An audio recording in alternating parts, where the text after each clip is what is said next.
أعوذ بالله من الشيطان الرجيم.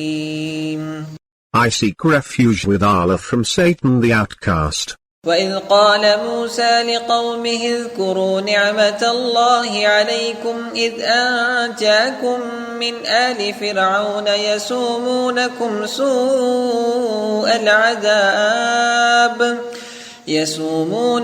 سوء العذاب ويذبحون أبناءكم ويستحيون نساءكم وفي ذلكم بلاء من ربكم عظيم. Moses said to his people, remember Allah's blessings upon you, as he delivered you from the people of Pharaoh, who inflicted on you terrible suffering, slaughtering your sons while sparing your daughters. In that was a serious trial from your Lord.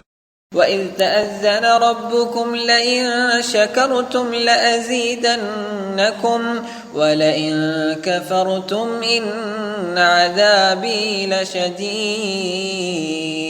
And when your Lord proclaimed, if you give thanks, I will grant you increase, but if you are ungrateful, my punishment is severe.